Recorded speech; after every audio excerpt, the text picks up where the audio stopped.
고린도전서 1장 1절로 9절의 말씀 제가 여러분에게 봉독해 드리겠습니다. 하나님의 뜻을 따라 그리스도 예수의 사도로 부르심을 받은 바울과 형제 소스데네는 고린도에 있는 하나님의 교회 곧 그리스도 예수 안에서 거룩하여지고 성도라 부르심을 받은 자들과 또 각 처에서 우리의 주 곧 그들과 우리의 주 되신 예수 그리스도의 이름을 부르는 모든 자들에게 하나님 우리 아버지와 주 예수 그리스도로부터 은혜와 평강이 있기를 원하노라. 그리스도 예수 안에서 너에게 주신 하나님의 은혜로 말미암아 내가 너희를 위하여 항상 하나님께 감사하노니 이는 너희가 그 안에서 모든 일 곧 모든 언변과 모든 지식의 풍족함으로 그리스도의 증거가 너희 중에 견고하게 되어 너희가 모든 은사의 부족함 없이 우리 주 예수 그리스도의 나타나심을 기다림이라. 주께서 너희를 우리 주 예수 그리스도의 날에 책망할 것이 없는 자로 끝까지 견고하게 하시리라. 너희를 불러 그의 아들 예수 그리스도 우리 주와 더불어 교제하게 하시는 하나님은 미쁘시도다. 아멘. 네, 아멘. 저희가 지난주까지 복음 시리즈를 다루고 또 마쳤습니다. 15주에 걸쳐서 이 복음 시리즈를 저희가 다루었는데요. 이 복음 시리즈를 통해서 우리가 가진 믿음, 예수를 믿는다는 이 믿음의 중요한 부분들, 핵심적인 부분들, 물론 다는 아니지만 그 핵심적인 부분들은 처음과 끝을 다루었다고 생각합니다. 우리가 무엇을 믿는지, 또 무엇 때문에 신앙생활을 하는지, 그리고 또 신앙생활을 해야 되는 이유, 믿는 이유에 대해서 저희가 살펴본 것입니다. 이 신앙생활을 하는 목적, 이 이유를 우리가 이제 알아야 확실하게 알고 또 기억해야만 우리가 살아가다가 이 목적을 잃고 방황할 때 우리가 다시 한번 목표를 바라보고 또 그곳을 향하여 달려갈 수 있는 것이죠. 무엇을 위해서 살아가는 목적과 왜 믿고 있는지 저희가 잊어버릴 수 있다라는 겁니다. 그리고 잠시 까먹을 수도 있다라는 것이죠. 그럴 때마다 우리가 다시 한번 돌이켜서 살펴봄으로써 우리가 다시 점검할 수 있는 그 기준점 같은 것을 저희가 나눈 것입니다. 그것이 복음 시리즈였습니다. 여러분에게 전해진 그 복음이라는 것이 얼마나 놀랍고 얼마나 감사한 것인지 우리가 깨달아야만 합니다. 다시 한번 되새겨야 합니다. 그래서 여러분 시간 되실 때 또 우리가 그 목표를 잃어버리고 방황할 때 다시 한번 돌이켜서 점검해 보시고 체크해 보셔서 우리가 다시 한번 원래 기준점으로 돌아오는 저와 여러분 되기를 축복합니다. 네, 이번 주부터 저희가 이 고린도전서를 다룰 거예요. 이제 제가 뭘 할까, 무슨 시리즈를 할까 이렇게 하다가 우리 그 전까지는 저희가 이제 어떤 주제를 가지고 다루었다면 이제는 좀 이렇게 성경을 좀 깊이 보면서 좀 다루어 보려고 합니다. 그러려고 하다가 이제 고른 이 성경이 고린도전서입니다. 이 고린도전서는 특징이 있습니다. 특징이 있는데 저희가 이 고린도전서를 살펴보면서 우리가 이제 저희가 복음을 알고 복음에 대해서 우리가 다시 한번 기준점을 삼았다면 이 땅에서 살아가는데 이 복음을 가지고 살아가는 우리지 않습니까? 이 땅에서 어떻게 살아야 되는지 그 말씀을 하는 것이 사실 이 고린도전서이기 때문에 이 고린도전서를 함께 살펴봄으로써 이 땅에서의 삶을 우리가 또 점검하고 또 하나님을 향하여 또 하나님께서 그 예수 그리스도를 다시 보내실 때까지 우리가 어떻게 살아야 되는지 좀 한번 살펴보기를 원합니다. 이 고린도전서 바울이 고린도에 있는 이 교회에 썼죠. 이 고린도에 있는 이 교회에 쓴 편지인 이 고린도전서는 이 실제적인 제가 말씀드린 대로 이 실제적인 내용에 대해서 다루고 있습니다. 복음을 가지고 어떻게 살아갈 것인가, 이 실제적인 내용에 대해서 다루고 있는데 저희가 특히 오늘날 이 기준 무엇이 옳고 그른지 무엇이 맞고 무엇이 잘못되었는지 이게 무너진 시대에 저희가 살고 있지 않습니까? 자, 이런 시대 가운데 저희가 더더욱 붙들어야 되는 말씀이 이 고린도전서라고 저는 생각을 합니다. 그래서 함께 매주 이 고린도전서 살펴봄으로써 우리 각자의 삶을 돌아보고 하나님께서 말씀하시는 그 기준이 무엇인지, 그 스탠다드가 무엇인지 우리가 돌이키는 그런 복된 자들이 되기를 축복합니다. 제가 생각할 때 이 성경을 살펴보면서 또 성경을 또 읽을 때 중요한 것 중 하나가 저는 먼저 그 배경, 그 백그라운드를 살펴보는 것이라고 생각합니다. 그러니까 왜 이 사람이 이 글을 썼는지, 무슨 이유 때문에 또 어떤 사람들을 향해서 썼는지를 먼저 알고 보는 것이 매우 중요하다고 생각을 합니다. 한국말로는 또 육하 원칙이라고 하고 또 영어로는 5H 1W 메소드라고 하는데요. 네, 이거죠. 누가 언제 어디에서 무엇을 어떻게 왜 했는지 살펴보는 것. 그렇죠? When, how, who, where, why, what. 그렇죠? 이것을 살펴보고 또 그것에 대해서 알고 그 내용들을 파악하는 것이 중요하다라는 것입니다.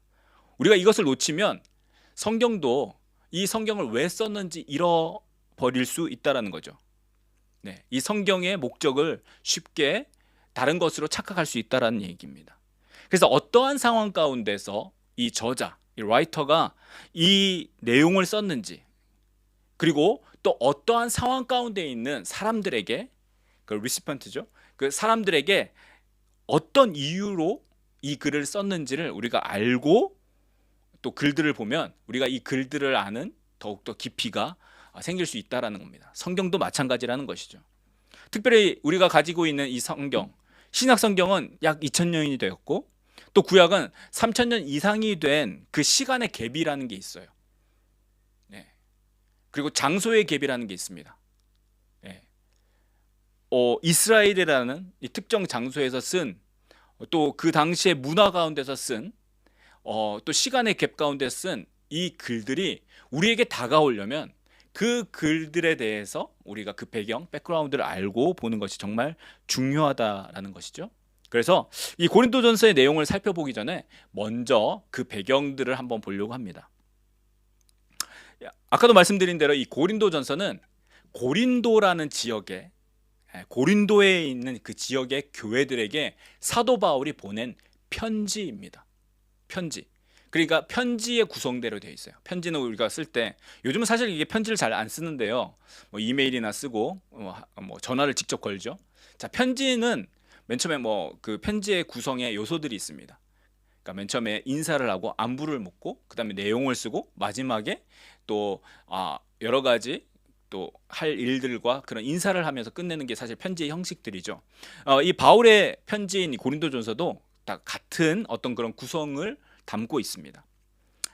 자, 이 고린도에 있는 교회, 고린도 지역에 보낸 편지다라는 거죠. 이 고린도라고 부르는, 한국말로는 이 고린도라고 하는데 영어로는 코린스라고 하고 또 그리스 지방이죠. 네, 그리스어로는 코린토스라고 부릅니다. 코린토스. 한국말에 이 번데기 발음이라고 하는 발음이 없기 때문에 드라고 해서 고린도가 됐습니다. 고린도스. 그래서 고린도라고 되어 있죠. 자, 이 고린도는 그리스 남부와 사우스 에어리아와 노스, 북부 에어리아를 잇는 그 좁은 길에 위치한 도시였습니다. 우리 지도를 한번 보겠습니다. 자, 지도를 보시면 네, 여기 고린도 지역이 보이시죠? 네. 자, 오른쪽에 아테네라고 되어 있는 데가 이게 아테네죠. 아테네가 있습니다. 그리고 옆에 그 글자가 좀 크지만 그 점 있는 부분이 고린도 지역입니다. 딱 봐도 거기 좀 좁아 보이죠? 그 밑에 있는 남부에 있는 큰 섬같이 보이는 게 펠로폰네소스 페닌슐라, 펠로폰네소스 반도라고 부르는 곳입니다. 그리고 위에 북부 지역이 있죠. 이 북부 지역에 중요한 도시들이 다 있고 이 남부 지역에도 중요한 도시들이 있는데 이 북부와 남부를 잇는 중요한 연결하는 도시가 이 고린도 지역이었습니다. 그렇죠? 자, 그리고 양쪽으로 바다가 있습니다. 양쪽으로 바다가 있죠? 그래서 이 고린도는 오른쪽과 왼쪽에 둘 다 큰 항구, 포트가 있었어요. 예. 지금 고린도에 가면, 지금 현재 코린스에 가면 이 운하가 있습니다. 캐널이라고 부르는 그 땅을 파가지고 물로 이렇게 연결하는 거 있잖아요. 그래서 그 유명한 게 그 파나마 운하, 파나마 캐널이 있죠. 자, 여기 고린도 지방에도 지금 가면 운하가 있었는데 당시만 해도 운하 대신에 이 길이 좁아서 오른쪽과 왼쪽, 그 오른쪽에 에게해, 에이지언 시와 왼쪽에 그 이오니안 시, 이오니안 해를 잇는 이 바다를 돌아가는 게 되게 멀다고 합니다. 그리고 날씨가 안 좋으면 엄청나게 그 폭풍이 일고 그러면 배가 많이 가라앉는다고 해요. 그래서 당시에 많은 사람들이, 많은 선원들이 이 배를 가지고 끌고 이 고린도 지역에 와서 이쪽 오른쪽에서 왼쪽으로, 왼쪽에서 오른쪽으로 배를 어디에다 실어 가지고 옮겼다고 그래요. 여기에서 이제 옮기는 게 더 쉬웠다고, 더 간단했다고 해서 당시에 이 고린도 지방이 그렇게 크게 활성화가 되었다고 합니다. 그러니까 중요한 교통의 도시였다는 거예요. 북쪽과 남쪽을 잇는 가장 중요한 도시가 이 고린도라고 불리는 코린스였다라는 것이죠. 자, 이렇게 사람이 많고 오고 가는 것이 많으면 어떻습니까? 당연히 이 상업, 무엇을 팔고 사는 어떤 이런 사람들, 이런 상업들이 발달을 합니다. 그렇기 때문에 당시에 이곳에는 사람들이 언제나 몰려들었고, 그리고 그것을 통해서 돈을 번 부유한 사람들이 많았습니다. 상당히 발달된 도시였다라는 거예요. 당시에 다른 지역에 비하면 이 고린도는 상당히 크고 발달된 도시, 언제나 사람이 북적북적하고 어떤 일들이 일어나는 그러한 도시였다라는 거예요. 그리고 또 하나 중요한 것은 이 고린도 지방은 당시 그리스의 4대 제전, 4개의 큰 어떤 그런 운동 경기가 있었다라고 해요. 이게 제전이라고 부르는 것은 당시에는 어떤 신의 이름을 가지고 운동을 했다고 해요. 여러분 잘 아시는 올림픽 있죠? 최근에 끝난 파리 올림픽. 이 올림픽의 근원도 이 올림피아드라는 그 도시에서, 올림피아 지역에서 열렸던 그 운동 경기를 모티브 삼아서 다시 부활을 시킨 게 이 올림픽이지 않습니까? 당시 이 고린도 지방에는 이스미안 경기가 있었다고 해요. 이스미안, 올림픽과 같이 사람들이 모여서 운동 경기를 하고, 그리고 당시에 이 고린도에서 주로 섬겼던 포세이돈, 바다의 신이라고 불리는 이 포세이돈을 섬겼던 그 제사를 드렸던 그 중요한 제전인 이스미안 경기가 매 2년마다 열렸다고 합니다. 지금이나 당시나 마찬가지지만 사람들이 어떤 이런 그 이벤트나 이런 것들을 하면 언제나 사람들이 몰려들죠. 그러니까 언제나 북적거리고 그 가운데서 포세이돈을 섬기는 제사와 여러 가지 운동 경기를 하는 북적거리는 도시였습니다. 그래서 당시에 이 고린도 지방에서는 약 2만 명 이상을 동시에 담을 수 있는 큰 어떤 그런 스타디움이 있었다라고 합니다. 그러니까 엄청난 큰, 그러니까 운동 경기를 한꺼번에 볼 수 있는 거예요. 그곳에서 여러 가지 또 극장이나 드라마나 이런 것들을, 극 같은 것들을 또 상영하기도 했다라고 합니다. 또한 이 고린도 지방의 그 뒤편에는 또 큰 산, 언덕이라고 불리는 약간 그런 곳이 있는데, 그곳에는 사랑의 여신이라고 불리는 아프로디테, 또 비너스라고도 하죠. 이 사랑의 여신이라고 불리는 아프로디테 신전이 있었다고 합니다. 이 신전에는 약 1000명의 여사제들이 그곳에 있었다고 하는데요. 이 사랑의 여신, 어떻게 사랑이라고 하니까 그냥 다 좋다라고 이렇게 생각하지만, 당시 이 사랑의 여신의 사랑이라는 것은 남자와 여자의 어떤 그런 성관계, 그런 잠자리를 표현한 것들이 많았어요. 그렇기 때문에 이러한 성관계를 하는 여사제들이 1000명이나 있었다라는 겁니다. 그러니까 성적으로도 많이 문란했던, 성적으로도 많이 타락했던 도시가 이 고린도 지역이었다라는 거예요. 그러니까 고린도라는 이 지역은 오늘날의 눈으로 봐도 당시에 상당히 인터내셔널한 국제적인 도시였어요. 사람들이 언제나 오고 가고, 거기서 즐기고, 그리고 나름 잘 살았던 도시고, 또 종교적으로도 여러 종교가 혼합되어서 같이 있는 그러한 도시였다라는 겁니다. 우상으로 가득했던 도시라는 거죠. 매년 많은 사람들이 방문하고 또 자신을 내세우고 또 자신의 권리를 강하게 주장하는 그런 분위기의 도시였어요. 그리고 당시 이 그리스 지방에서 또 유행했던 자기의 철학을 그 시장터나 이런 아고라라고 부르는 사람들이 모이는 곳에 가서 막 주장하는 이런 것들로 또 넘쳐났던 곳이 이 고린도 지역이었습니다. 또한 성적인 것들을 쉽게 접할 수 있고 그런 것들을 누리며 살았던 환락의 도시였다라는 것이죠. 자, 이렇게 보면 오늘날 우리가 살고 있는 이 시대와 거의 비슷하다라는 겁니다. 자, 바울은 이러한 지역인 고린도에 교회를 세우고 그곳에 있는 그리스도인들에게 보낸 편지가 고린도 전서라는 것이죠. 네. 자, 그렇다면 이 사도 바울은 어떻게 고린도에 이렇게 교회를 세웠는가? 사도행전 18장을 보면 바울이 이 고린도 지역에 방문하는 내용이 나타납니다. 아테네에 갔다가 아테네에서 사람들이 막 거부하고 핍박하자 고린도로 옵니다. 자, 여러분 보시는 오른쪽이 아테네죠. 아테네에서 바울이 고린도로 옵니다. 고린도로 와서 가장 먼저 누구를 만났느냐? 브리스길라와 아굴라라는 그런 부부를 만나죠. 이 사람들은 바울과 같은 직업을 가지고 있었어요. 바울이 이 텐트 만드는 텐트 메이커였는데 이 브리스길라와 아굴라도 같은 텐트를 만드는 이 사람들이었고, 그리고 이 사람들과 함께 이제 사역을 해서 교회를 만듭니다. 이때가 약 AD 51년에서 52년이라고 하거든요. 바울이 2차 전도 여행 중이었습니다. 그러니까 바울이 두 번째로 전도했던 이 전도 여행. 여러분 그거 기억하실 것입니다. 바울이 그 환상을 봐요. 마게도냐 사람의 환상을 보고 이리로 건너오라라는 그 환상을 보고 마게도냐를 건너간다라고 하죠. 이때가 2차 전도 여행인데, 이 마게도냐 그리스 북부 지역인데 그곳에서부터 계속 전도해서 내려오다가 아테네를 거쳐서 고린도 지방에 이르렀던 것입니다. 그래서 이 고린도전서는 바울이 이 고린도 지역에 있는 교회, 자신이 2차 전도 여행을 하면서 세웠던 그 교회들에게 보낸 편지라는 것이죠. 바울은 이 고린도에서 약 1년 반, 18개월을 머물렀다고 합니다. 그러면서 복음을 전파하고 말씀을 가르치고 그곳에서 교회를 세웠던 것이죠. 그리고 바울이 그곳을 떠납니다. 자, 고린도전서는 이때로부터 바울이 맨 처음에 교회를 세웠던 이때로부터 약 3년 후에 보낸 편지입니다.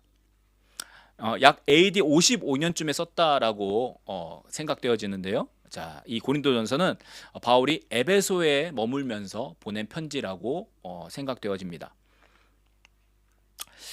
그래서 이 고린도전서는 갈라디아서와 데살로니가 전후서와 함께 바울이 쓴 가장 초기의 편지들이에요. 보통 갈라디아서가 가장 많이 먼저 썼다라고 여겨지는데, 갈라디아서, 데살로니가 전후서와 함께 초기에 바울이 쓴 편지가 이 고린도전서입니다. 사실 이 고린도전서 바로 이전에 고린도에 또 보낸 편지가 있었던 것 같습니다. 고린도전서 5장 9절에 보면 약간 그런 내용이 나타나는데요. 바울이 보낸 이 편지는 지금까지 전해지지가 않아요. 근데 이 편지를 보내고 나서 바울이 이 고린도에서 온 사람들에게 소식과 편지를 또 받습니다. 그 받은 그 소식과 편지에 대한 어떤 피드백을 다시 보내는 게 사실 이 고린도전서예요. 그러니까 잘 기억하실 게, 먼저 편지가 한번 갔어요. 그 편지에 대해서는 너희가 이러한 문제에서는 이렇게 대항해야 된다. 이렇게 해야 된다. 그런 사람들 교회에 나오게 하면 안 된다. 뭐 이런 식의 어떤 그런 먼저 보낸 편지가 있었습니다. 그런데 이 편지에 대해서 고린도 사람들이 어떤 반응을 했지 않겠습니까? 그리고 어떻게 또 바울을 대하고 있는지, 그러한 소식을 바울이 에베소에 있으면서 소식을 들었어요. 직접 당시에는 그 소식을 들고 온 사람들이 있지 않습니까? 그리고 또 편지가 있었어요. 그 소식과 편지에 대해서 피드백을 다시 써가지고 급하게 보낸 편지가 이 고린도 전서입니다. 그런데 저희가 이제 고린도 전서를 살펴보면서 우리가 함께 보겠지만, 이 고린도 전서의 어떤 이런 뉘앙스나 이런 것들이 바울이 되게 급합니다. 그리고 어떤 부분에서는 되게 화가 많이 나 있고, 어떤 부분에서는 되게 마음이 간절한 것들을 볼 수 있습니다. 그래서 이 고린도 지역에서 온 사람들이 전한 어떤 그 메시지, 그리고 그 소식이 상당히 심각했던 것으로 보입니다. 그래서 이 고린도전서 오늘 저희가 9절까지 읽었는데요. 이 9절 이후부터 1장이 넘어가기 전에 다른 바울의 편지들과 달리 바로 본론으로 들어갑니다. 그러니까 문제를 바로바로 다루고 있어요. 그러니까 바울의 마음이 엄청나게 간절하고 또 급하고 또 화가 많이 나 있다는 것을 우리가 알고 이 고린도전서를 보면 좋을 것 같습니다.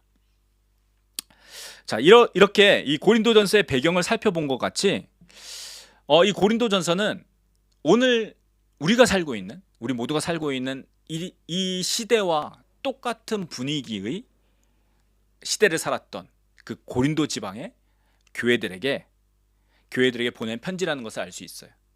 그래서 이곳에 나타난 이 말씀들을 우리가 또 동일하게 똑같이 우리에게 적용할 수 있다라는 것입니다. 오늘 이 시대가 어떻습니까? 동일하게 우리의 눈과 귀 그리고 우리의 마음을 빼앗는 것들이 많습니다. 믿음을 가지고 살려고 하는데 방해가 되는 것들이 많다라는 거예요. 그리고 이렇게 살고 있는 것, 이 믿음을 지키며 사는 것이 이상하게 보이는 그런 시대에 우리가 살고 있다라는 거예요. 자, 이제는 그리스도인들이 믿음을 지키는 사람들이 예수를 믿는다라는 사람들이 마이너리티, 그렇죠? 이 소수의 사람들이 되어버렸어요. 그리고 이상한 사람들처럼 보인다는 거예요. 세상 사람들은 다 이쪽으로 가는데 이쪽으로 가는 게 아니라고 이야기하는 사람들이 그리스도인들이라는 겁니다.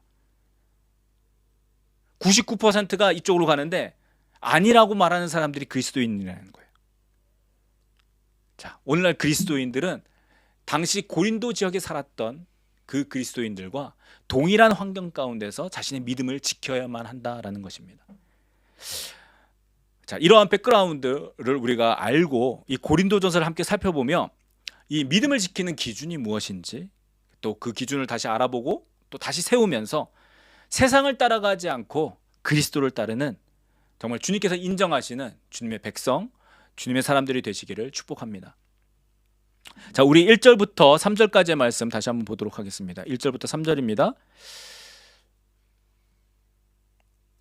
네, 하나님의 뜻을 따라 그리스도 예수의 사도로 부르심을 받은 바울과 형제 소스데네는 고린도에 있는 하나님의 교회 곧 그리스도 예수 안에서 거룩하여지고 성도라 부르심을 받은 자들과 각 처에서 우리의 주 곧 그들과 우리의 주 되신 예수 그리스도의 이름을 부르는 모든 자들에게 하나님 우리 아버지와 주 예수 그리스도로부터 은혜와 평강이 있기를 원하노라. 아멘. 자, 1절에 보면 소스데네라는 사람이 나옵니다. 바울과 소스데네. 소스데네는 당시 이 고린도 지역에 사도행전 18장을 보면 고린도 지역의 회당장이었다라고 나옵니다. 사도행전에는 이 사람이 회심했는지 나오지 않지만 이 고린도 전서를 쓰는 이 시점에서는 소스데네가 예수님을 영접했던 것으로 보입니다. 자, 어쨌든 바울은 자신과 형제 소스데네를 소개하면서 이렇게 말씀하고 있죠. 하나님의 뜻을 따라 그리스도 예수의 사도로 부르심을 받은 받은 바울이라고 이야기하고 있습니다. 여기서 사도라는 말, 아포스토리라고 영어로 나오죠. 그리스로 아포스톨로스. 무슨 뜻이냐면 보냄을 받았다라는 뜻입니다. 그러니까 보냄을 받았다. 그러니까 보낸 분이 있다라는 거예요. 보내신 분의 뜻을 따라 보냄을 받은 사람이 사도라고 불리는데 여기서 바울은 자신이 하나님의 뜻을 따라 그리스도 예수의 보내심을 받아서 받은 그 부르심을 받은 바울이라고 자신을 소개하고 있다라는 것입니다. 자, 이것을 강조하면서 시작하고 있어요.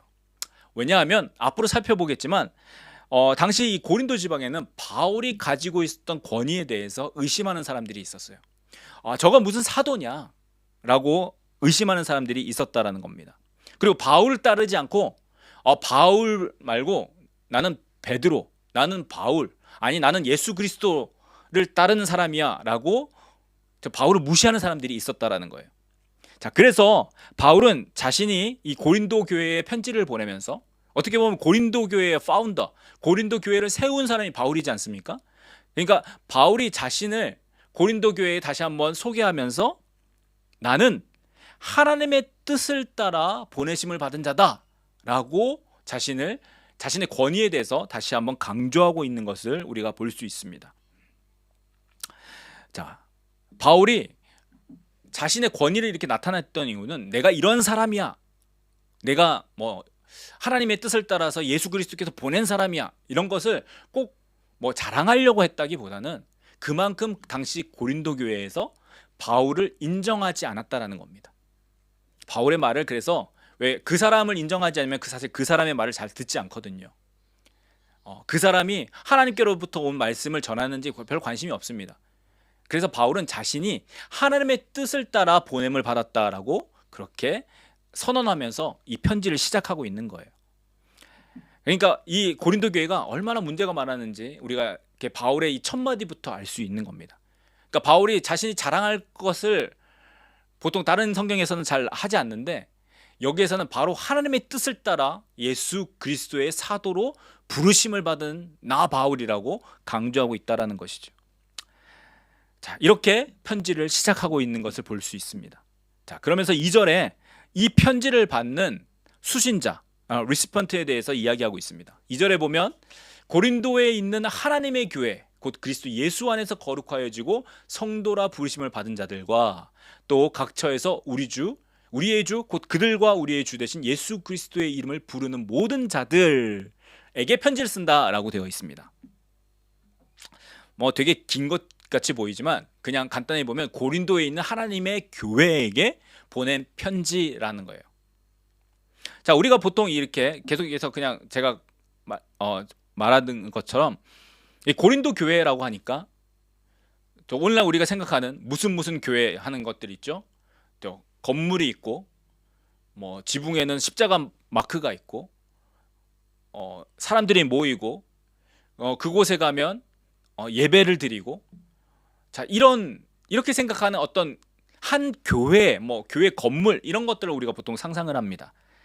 자, 그런데 당시 고린도 교회라는 것은 어떤 하나의 특정한 장소에 모이는 아니면 특정한 건물을 가리키는 것이 아니라 고린도 지역에 있었던 하나님의 사람들, 예수님을 영접한 사람들을 가리켰다라는 거예요. 그리고 그들의 모임을 여기서 말하는 고린도 교회라고 부르는 것입니다. 그러니까 바울은 이 교회들을 하나님의 교회라고 부르면서 그 정체성에 대해서 말씀하고 있어요. 그러니까 무엇이 교회인지에 대해서 이야기하고 있다라는 겁니다. 자, 하나님의 교회, 고린도에 있는 하나님의 교회에게 자신이 편지를 쓴대요. 자, 근데 이 하나님의 교회가 어떠한 정체성, 아이덴티티를 가지고 있는지를 쓰고 있다라는 겁니다. 자, 2절을 보겠습니다. 2절을 한번 보겠습니다. 2절을 보면 뭐라고 말씀합니까? 그리스도 예수 안에서 거룩하여지고 성도라고 부르심을 받은 자들. 자, 하나님의 교회는 어떤 사람들인가? 그리스도 예수 안에서 거룩하여지고 성도라고 부르심을 받은 자들이다 라는 것이 첫 번째고, 두 번째는 우리의 주, 그들과 우리의 주 대신 예수 그리스도의 이름을 부르는 모든 자들이라고 볼 수 있다는 겁니다. 자, 바울은 고린도에 있는 하나님의 교회라고 하면서 이 두 가지의 아이덴티티, 정체성을 가지고 말씀하고 있습니다. 자, 오늘 우리가 교회라고 하면 조금 전에도 말씀드렸듯이 어떠한 건물에 대해서 이야기합니다. 그러니까 빌딩, 무슨 교회처럼 어떤 이렇게 마크가 써 있고 이름이 써 있고 사람들이 모이고 어떤 예배를 드리는 그런 건물을 보통 우리가 무슨 교회, 처치라고 부른다라는 거죠. 자, 그런데 이 교회라고 번역되는 이 그리스어 에클레시아라고 하거든요. 어셈블리, 모임이라는 뜻이에요. 그러니까 모였다라는 어떤 모임이라는 뜻을 교회라고 불렀습니다. 그러니까 이 교회의 개념을 우리가 잘 정리해야 합니다. 자, 그렇다면 이 하나님의 교회, 하나님의 어셈블리, 하나님의 모임은 어떠한 것인가? 바울은 이렇게 이야기합니다. 그리스도 예수 안에서 거룩하여진 모임, 거룩하여진 사람들이라는 거예요. 그러니까 그리스도 예수를 믿고, 저희가 복음 시리즈를 배웠죠. 이 복음 시리즈에서 예수님을 믿는다는 게 무엇인지, 예수님을 영접한다는 게 무엇인지, 구원받았다는 게 무엇인지를 배웠습니다. 자, 그리스도 예수를 믿고 자기의 죄를 용서받고 그리고 거룩하여진 사람들이 모이는 이 모임을 바울은 하나님의 교회라고 불렀다라는 거예요. 그러니까 오늘날 우리가 가진 이 교회라는 어떤 개념이 컨셉이 많이 다르다는 것입니다. 또 바울이 뭐라고 이야기합니까? 성도라고 부르심을 받은 자들이라고 이야기합니다. 성도라고 부르심을 받은 자들이 하나님의 교회다. 성도, 세인트. 자, 여기에서 근데 이 성도, 세인트라고 번역된 이 단어는요, 구별되다라는 단어를 포함합니다. 뜻을 포함합니다. 구별되다, set apart 됐다라는 거예요. 그러니까 어떤 것에서 분리되어서 옮겨진 것을 이야기합니다. 그러니까 차이가 난다라는 거예요. 확실하게 이게 분리가 되어진다라는 겁니다. 그렇죠? 여러분, 구별되다, 분리되다라는 것은 누가 봐도 구분이 되어진다라는 거예요. 누가 봐도 이렇게 나눌 수 있다라는 겁니다.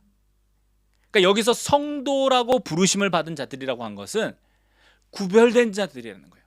그리스도 예수 안에서 거룩하여져서 구분되어지는 자들. 그러니까 무엇으로부터 구분되어지겠습니까? 세상과, 당시 고린도에 있던 다른 사람들과, 예수님을 믿지 않는 사람들과, 예수를 모르는 사람들과 구별되어진 자들이라는 그런 뜻이다라는 거예요. 자, 그래서 하나님의 교회는 예수를 믿고 세상과 확실하게 차이나게 구별된 사람들, 분리된 사람들이다라고 볼 수 있는 것입니다. 자, 또 두 번째는 어떤 겁니까? 주 되신 예수 그리스도의 이름을 부르는 모든 자들이라고 되어 있어요. 자, 그런데 그 주가 어떤 분입니까? 우리의 주라고 말하고 있어요. 우리의 주. 내가 부르는 그 주님. 당신들이 부르는 그 주님. 그 주님이 예수 그리스도. 하나라는 것입니다. 그러니까 같은 주인을 섬기는 사람들이라는 표현이에요. 그러니까 바울은 내가 섬기는 그 주님을 동일하게 부르는 사람들이라는 뜻으로 이 하나님의 교회를 말씀하고 있다는 겁니다. 동일한 주인을 섬기는 사람들이라는 것이죠. 이것을 통해 우리는 하나님의 교회의 정체성을 확실하게 알 수 있어야 합니다. 교회라고 다 같은 교회가 아니라 이러한 특징을 보여야 교회라는 것입니다. 그렇죠? 거듭나서 구별되어진 사람들, 분리된 사람들, 그리고 바울이 섬겼던 그 주님을 동일하게 우리도 주라고 부르는 같은 주님을 모시는 사람들이라는 것입니다. 그들이 어떤 사람들이냐? 하나님의 교회. 그들이 모이는 모임이 하나님의 교회다라는 것이죠.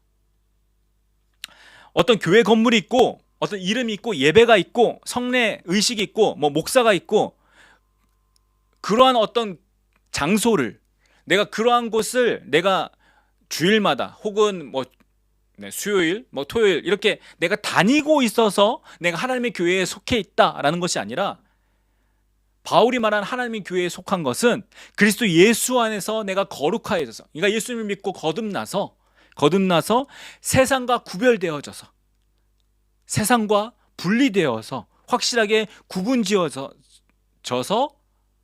바울이 섬겼던 그 주님 예수 그리스도를 나도 주라고 동일하게 부르면서 섬기는 사람들이 하나님의 교회다라고 말씀하고 있다는 거예요. 그러니까 우리가 교회라고 생각하는 교회에 대한 정의, 그 데피니션이 바뀌어야 한다는 겁니다. 전혀 다르다라는 것이에요. 성경이 말하는 하나님의 교회는 전혀 다른 것이다라는 거예요.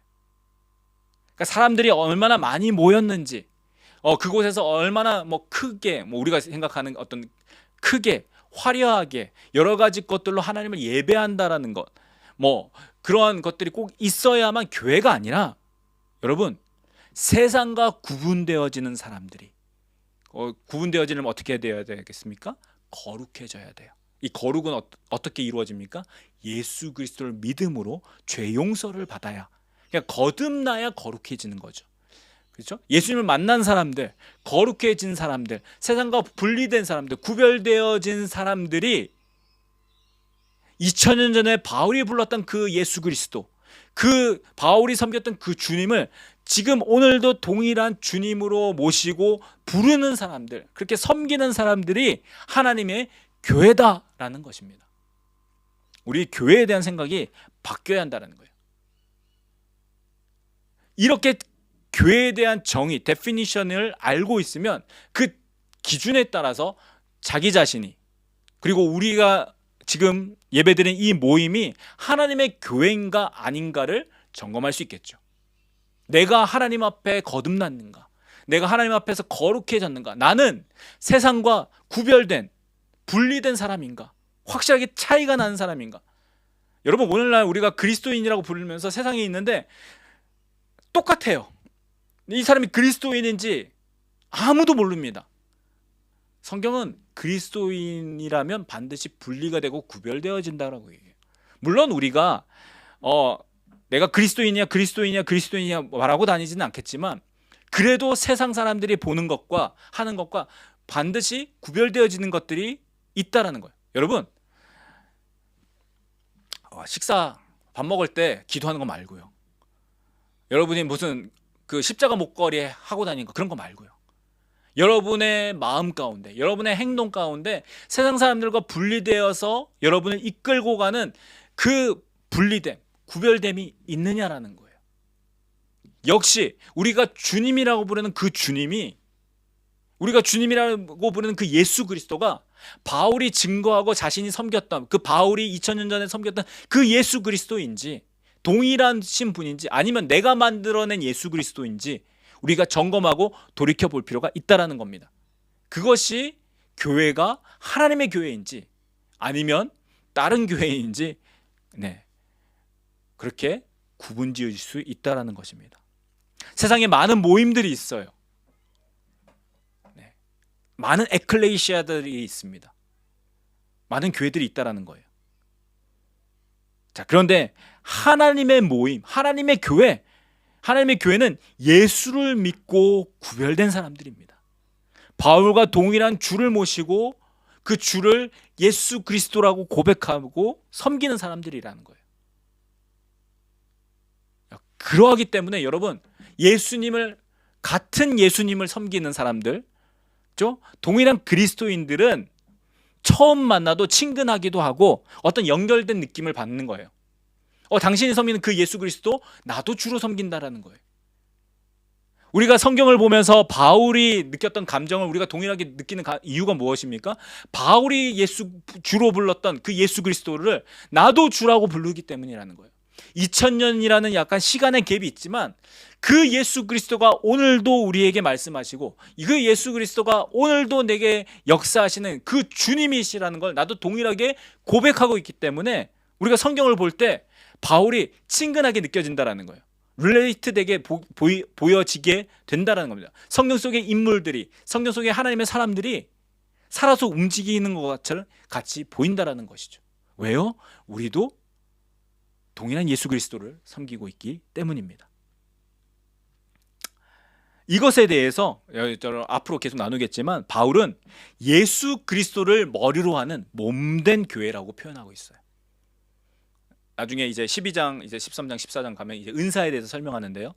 그것을 설명하면서 바울은 예수 그리스도가 머리로서 그 머리에 붙은 몸이라고 우리 모두를 가리키고 있다는 거예요. 그러니까 머리가 시키는 대로 하는 것이 몸이잖아요. 머리가 명령을 내리는 대로 손을 들라고 하면 들고, 손가락을 구부리라고 하면 구부리고, 흔들라고 하면 흔드는, 이 머리가 시키는 대로 하는 것이 몸인 것처럼 그리스도 예수를 머리로 하는 그 머리에 붙은 몸이 우리들이라고 이야기하고 있는 것이 사실 이 고린도전서 전체 내용입니다. 그러니까 이것을 우리가 깨닫고 볼 때 하나님의 교회가 정말 무엇이 하나님의 교회인지 우리가 깨닫고 우리 자신을 점검해야 된다라는 것이죠. 여러분은 정말 하나님의 교회입니까? 그 하나님의 교회에 붙은 사람들입니까? 거룩하여져서 완전하게 구별된 사람들이냐는 것이죠. 사도 바울이 섬겼던 그 주님, 그 예수 그리스도를 나도 주라고, 주님이라고 동일하신 분을 섬기고 있느냐라는 거예요. 내가 만들어낸 예수 그리스도가 아니라 사도 바울이 믿었고 사도 바울이 섬겼고 사도 바울이 우리에게 말씀해준 그 예수 그리스도를 우리가 동일하게 예수 그리스도 나의 주님이라고 부르느냐라는 것이죠. 여러분, 이것이 그리스도인이라고 불리는 우리들의 정체성입니다. 우리의 아이덴티티라는 거예요. 하나님의 교회에 속해 있는 사람들이 참 그리스도인이다라는 겁니다. 세상과 구별돼야 돼요. 그래서 세상과 확실하게 분리되어야 합니다. 성경을 쓴 사도들과 동일한 주님을 모시고 그리고 그 주님을 섬겨야 합니다. 그 주님의 이름을 부르는 자들이 되어야 한다라는 것입니다. 자, 바울은 이러한 자들에게, 고린도에 있었던 이러한 하나님의 교회에게 은혜와 평강으로 인사하면서 고린도전서를 시작하고 있는 것입니다. 우리 4절부터 9절 보겠습니다. 4절부터 9절입니다. 그리스도 예수 안에서 너희에게 주신 하나님의 은혜로 말미암아 내가 너희를 위하여 항상 하나님께 감사하노니 이는 너희가 그 안에서 모든 일 곧 모든 언변과 모든 지식의 풍족함으로 그리스도의 증거가 너희 중에 견고하게 되어 너희가 모든 은사의 부족함 없이 우리 주 예수 그리스도의 나타나심을 기다림이라. 주께서 너희를 우리 주 예수 그리스도의 날에 책망할 것이 없는 자로 끝까지 견고하게 하시리라. 너희를 불러 그의 아들 예수 그리스도 우리 주와 더불어 교제하게 하시는 하나님은 미쁘시도다. 아멘. 지금까지 말씀드린 하나님의 교회, 여러분, 하나님의 교회는 그렇다면 어떠한 특징을 기다리는가? 여러분, 결론부터 말씀드리면 아까 주인으로 섬기는 그 주님으로 모시는 그 그리스도 예수 그리스도를 기다리는 사람들입니다. 그분이 다시 오시는 것을 기다리면서 준비하는 사람들이 하나님의 교회다라는 것이에요. 바울은 하나님의 은혜에 대해서 감사한다라고 이야기하죠. 자, 어떤 은혜입니까? 그 은혜는 예수 그리스도의 나타나심을 기다리는 것이라고 이야기합니다. 그러니까 예수 그리스도의 나타나심을 기다리는 것에 대해서 하나님은 그것을 우리에게 은혜로 부어주셨고 그렇게 그 은혜로 말미암아 감사한다라고 바울이 이야기하고 있는 거예요. 그리고 그 나타나심을 기다리는데 하나님께서 그냥 우리를 내버려 두지 아니하시고 언변과 지식에 풍족하게, 모든 언변과 모든 지식에 풍족하게 했다라고 되어 있죠.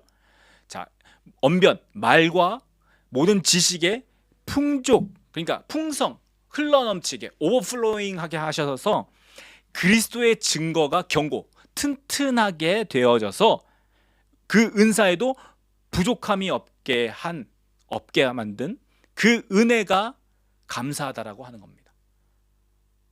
약간 복잡하던데 어쨌든 하나님께서 주신 그 은혜가 어떤 것이냐면 그리스도 예수가 다시 나타나실 때까지 그를 기다리면서 그냥 하나님께서 내버려 두지 않으시고 그 예수님께서 다시 오시는 것, 그 나타나심을 기다리는 사람들에게 모든 말과 모든 지식을 풍족하게 하셔서, 그죠? 그것을 통해서 그리스도의 증거, 예수 그리스도를 믿는 그 증거들이 있습니다. 여러분, 믿음에는 반드시 증거가 나타나야 돼요.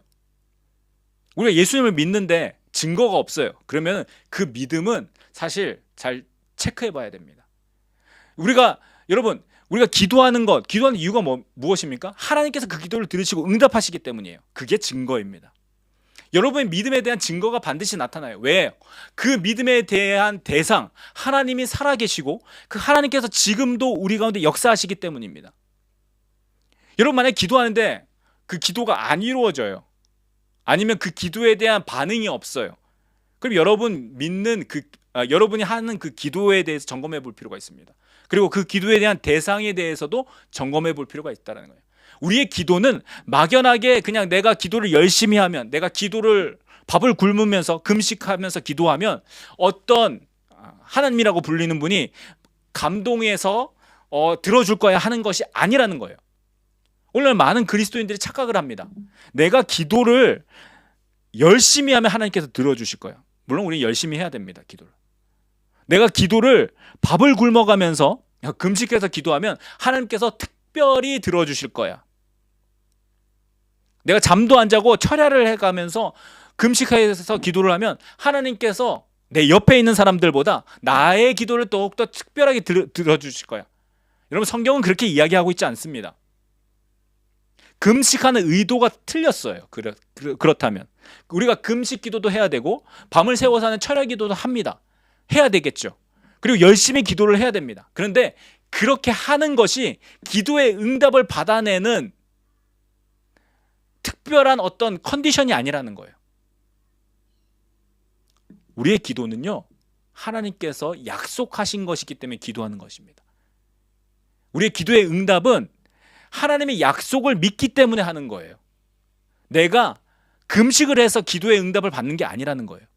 내가 철야를 해서 밤을 새서 기도해서 그것이 기도의 응답을 받는 조건이 아니라는 겁니다. 컨디션이 아니라는 거예요. 내가 기도의 응답을 받는 첫 번째 조건, 그리고 마지막 조건은 뭐냐? 그 기도에 대해서 응답하시겠다는 하나님의 약속이 있기 때문이에요. 우리는 그 약속을 믿고 기도하는 겁니다. 그 약속 때문에 기도한다라는 거예요. 그 약속.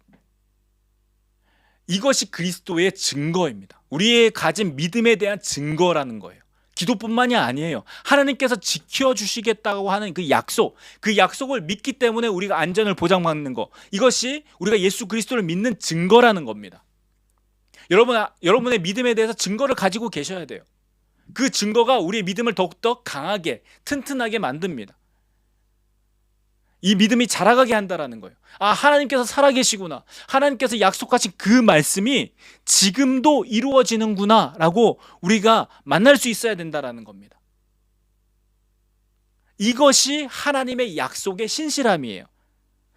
오늘 말씀 그 9절에 보면 하나님은 미쁘시도다 라고 되어 있죠. 이 미쁘다라는 것이 faithful, 신실하다, 약속을 지키시는 분이다라는 거예요.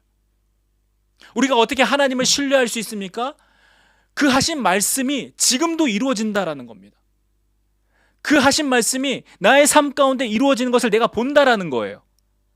여러분, 이걸 보지 않으면요, 여러분, 냉정하게 이야기해서 여러분 죽으면 천국 가는 거 어떻게 믿습니까? 여러분이 지금 살아있는데 하나님이 살아계심을 여러분 가운데 나타내 보여주시지 못하는데, 여러분이 하나님께서 살아계심을 이 땅에서, 이 삶 가운데서 느끼지 못하는데, 경험하지 못하는데 죽으면 천국 간다는 거 어떻게 믿습니까? 그러니까 많은 사람들이 이렇게 이야기하는 거예요. 죽어봐야 알지, 죽어보면 그냥 가겠지, 그냥 막연하다라는 겁니다. 여러분, 그것은 믿음이 아니에요. 그냥 아는 거예요. 예수 믿으면 천국 간대 라고 그냥 아는 지식이라는 거예요. 근데 그 지식이 여러분을 천국 가게 하는 것이 아니라 하나님을 만난 그 경험, 그 증거가 여러분 가운데 있어야 된다라는 겁니다. 그 믿음에 대한 증거를 말씀하는 거예요. 성경 말씀이 오늘 내 삶 가운데 이루어진다라는 그 증거가 우리 삶 가운데 있는 것이 나의 믿음을 더욱더 견고하게 만든다라는 겁니다. 튼튼하게 만든다라는 거예요. 여러분, 사도 바울이 저희가 이제 바울의 어떤 그런 말씀들을 보겠지만, 사도 바울이 어떻게 그 믿음을 지킬 수 있었습니까? 물론 그가 예수님을 처음 만날 때 그 놀라운 경험들을 했어요. 하지만 그것뿐만이 아니라 그의 삶, 그 순간순간마다 하나님께서 말씀하신 그 말씀이 이루어지는 것을 그가 경험했기 때문입니다. 하나님께서 살아계시는구나, 하나님께서 지금도 역사하시는구나, 그 살아계신 하나님께서 하신 말씀이 지금 이루어지고 있구나라는 것을 경험했기 때문에 눈에 보이지 않더라도 그의 믿음이 견고해져서 나중에 순교할 때까지 그 믿음을 지킬 수 있었지 않습니까? 우리도 마찬가지예요. 여러분의 믿음에 대한 증거가 있어야 합니다. 하나님은 그 증거를 우리에게 말씀하시기에 충분히 신실하신 분이세요. 그래서 우리가 성경을 읽는 것입니다. 성경에 하나님의 약속들이 있지 않습니까? 그 약속을 가지고 우리가 기도하는 거예요. 그 약속이 정말 이루어지는지 우리가 하나님께 구하는 겁니다. 하나님, 여기 약속하셨지 않습니까? 내게 말씀하여 주옵소서. 하나님, 여기 약속하셨지 않습니까? 이 약속을 내게 보여주옵소서. 우리의 기도는요, 하나님께 뭐 이렇게 흔들어 가지고 막 열심히 구하는 지성이면 감천이라고 이야기합니다. 내가 여기에서 정성을 부으면 하늘이라도 감동이 해서 내 기도를 들어줄 거야. 여러분, 기독교는 그게 아닙니다. 절대 아닙니다. 내가 여기서 열심히 빌면 하늘이 감동할 거야. 아니에요. 아니에요. 우리 기독교의 신앙은 하나님께서 그 하신 약속의 말씀을 붙들고 그 약속을 가지고 기도하는 것이 기독교의 기도입니다.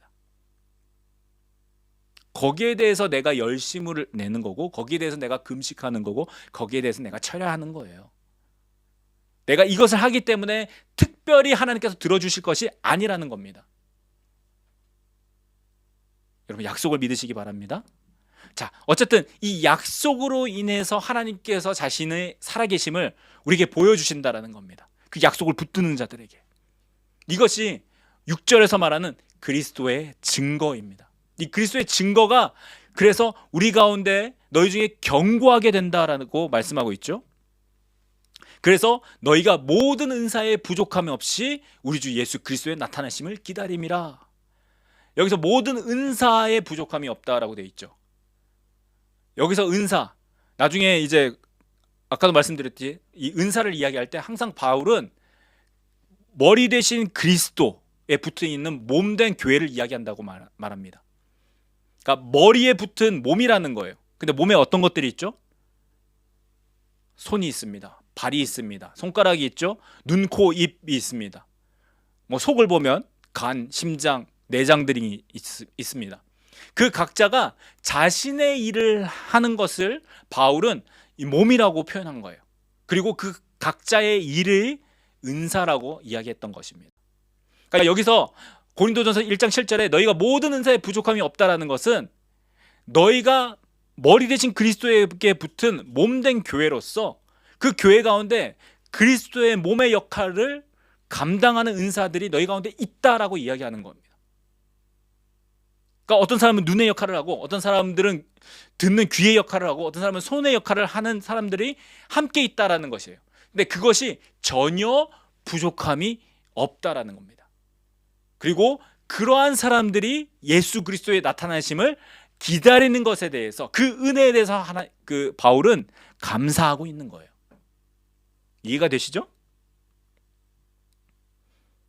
그러한 은사를 부어주시고 그리스도에게 붙어 있도록 하신 그 하나님께 그 은혜에 감사한다라고 이야기하고 있는 거예요. 그러면서 바울은 8절에 주께서 너희를 우리 주 예수 그리스도의 날에 책망할 것이 없는 자로 끝까지 견고하게 하시라. 끝까지 지키신다라는 거예요. 언제까지? 주 예수 그리스도의 날. 그날이 어떤 날입니까? 예수 그리스도께서 다시 오시는 날까지 책망할 것, 그러니까 야단칠 것이 없는 자로, 흠이 없는 자로, 온전한 자로 끝까지 그렇게 지켜나가실 것이다 라고 바울이 이야기하고 있습니다. 여러분, 우리의 신앙도 하나님께서 지켜주셔야 돼요. 물론 우리의 마음을 다 잡습니다. 이렇게 해야 되겠지. 그런데 이 결단과 마음을 지속할 수 있는 그러니까 능력이 우리 가운데 없어요. 그렇기 때문에 우리는 하나님께 구해야 됩니다. 하나님, 나의 믿음을 지켜주옵소서. 이 세상 가운데서 나를 구별시켜 주옵소서. 분리시켜 주옵소서. 내 믿음이 끝까지 견고하게 튼튼해질 수 있도록 주님 도와주시옵소서라고 이야기한다는 거예요. 자, 그러기 위해서는 어떻게 해야 되느냐? 9절 말씀입니다. 너희를 불러 그의 아들 예수 그리스도 우리 주와 더불어 교제하게 하시는 하나님은 미쁘시도다. 여기서 중요한 단어가 있습니다. 우리 주, 예수 그리스도 우리 주와 더불어 교제. 여러분, 우리는 하나님과 하나님의 그의 아들, 하나님의 아들이신 예수 그리스도와 교제하는 자가 되어야 돼요. 그것이 예수 그리스도께 붙어 있는 것이고, 그것이 예수 그리스도의 일을 나타내는 몸된 사람이 될 수 있는 방법이고, 그것이 우리의 믿음을 지킬 수 있는 방법이고, 더 나아가서 오늘 주제인 하나님의 교회가 될 수 있는 방법이다라고 바울은 말하고 있는 것입니다. 교제하게 하시는 하나님은 미쁘시도다. 하나님은 그런 신실하시다. 그러니까 그리스도 예수를 통해서 하나님과 교제하게 하신다라는 거예요. 하나님의 것을 우리 가운데 받게 하시고 우리가 이 땅에서 하나님의 사람으로서 그 아이덴티티, 정체성을 나타내고 살 수 있게 하시는 하나님의 약속이 있다라는 것입니다. 하나님은, 예수 그리스도는 절대로 우리를 그냥 세상에 내버려 놓고 내가 다시 올 때까지 혹은 세상 끝날까지 너희 믿음 잘 지키고 살아, 그러면 내가 와서 너희를 내가 있는 곳에 구원해 줄 거야, 이렇게 말씀하신 게 아니에요. 우리를 이 땅에 두고 가시지만 두고 가심에도 불구하고 우리에게 모든 것들을 다 허락하시고 주시고 가셨다라는 거예요. 그것이 그분의 약속이고, 그 약속은 어디서부터 시작되느냐? 그의 아들 예수 그리스도와 교제하는 것으로부터 시작한다는 거예요. 이것이 우리의 신앙생활이라는 거예요. 우리는 처음에 하나님과 교제할 수 없는 사람들이었습니다. 그런데 우리를 거듭나게 하시고 구별되게 하셔서 다시 태어나게 하셔서 예수 그리스도, 예전에 에덴 동산에서 하나님과 그 아담이 가졌던 그 첫 번째 교제, 그것을 우리가 예수 그리스도와 동일하게 교제하도록 만드셨다라는 거예요. 그 교제를 회복시켜 주시고 그것을 통해서 우리의 믿음을 지키고 이 땅에서 구별되어 살도록 하신 것이라는 것을 우리가 이 짧은 말씀을 통해서 우리가 알 수 있다라는 겁니다. 여러분은 하나님의 교회입니다. 하나님께 속한 교회가 되셔야 돼요. 하나님의 교회, 하나님의 교회. 이것이 우리가 끝까지 붙들고 살아가야 되는 우리의 정체성이라는 겁니다. 내가 정말 하나님의 교회인가? 내가 하나님의 교회에 속한 사람인가? 하나님의 교회의 정체성을 내가 가지고 있는가? 아이덴티티가 나에게 있는가? 우리가 점검해 보아야 한다라는 겁니다. 그렇기 때문에 우리가 신앙생활하는 거예요. 이 신앙생활은 아까 말씀드린 대로 예수 그리스도와 교제하는 거예요. 예수 그리스도 우리 주와 교제하는 것. 그것을 통해서 우리가 머리 대신 그리스도께 붙어있는 몸이 될 수 있는 것이고, 그 몸으로서 우리가 이 땅에서 감당하는 것들이 우리의 은사요, 우리가 해야 되는 부분들이다라고 사실 이것을 사실 고린도전서 전체를 통해서 우리에게 말씀하고 있는 것입니다. 물론 이 뒷부분부터 이제 10절부터는 좀 더 프랙티컬, 실제적인 부분으로 바울이 다루고 있어요. 그런데 이 고린도전서 전체에 대해서 바울이 이야기하고 있는 부분을 사실 1절부터 9절까지 오늘 말씀을 통해서 바울이 먼저 이야기했다라는 겁니다. 하나님의 교회라는 정체성, 하나님의 교회라는 그 특징이 무엇인지, 그리고 이 특징을 가진 사람들은 어떻게 사는 것이, 무엇을 기준으로 살아야 되는 것인지, 그것에 대해서 말씀하고 있다라는 것입니다. 그것이 그리스도 예수와의 교제, 하나님과의 교제라는 거예요. 아담이 하나님과 동행하면서 교제했던 것처럼, 그 에덴 동산에서 첫 번째 교제가 있었던 것처럼. 근데 그것이 죄악으로 깨졌잖아요. 근데 그것을 예수 그리스도로 회복시키셔서 다시 교제케 하시는 그 약속의 하나님을 우리는 신뢰하고 그 약속의 하나님을 믿고 나아가야 될 줄로 믿습니다. 자, 오늘 말씀 마칩니다. 이것이 하나님의 교회입니다. 하나님의 교회. 여러분 하나님의 교회이십니까? 자, 하나님의 교회라는 이 특징들을 여러분 잘 점검하고 체크하셔서 내가 지금 넘어져 있는 부분들이 무엇인지, 나에게 정말 그리스도의 증거가 계속해서 보이는지, 내가 정말 하나님의 아들과 교제하고 있는지 점검하시고 또 돌이키심으로 하나님의 교회의 정체성을 끝까지 지켜나가시는 저와 여러분 되기를 축복합니다. 우리 함께 기도하겠습니다.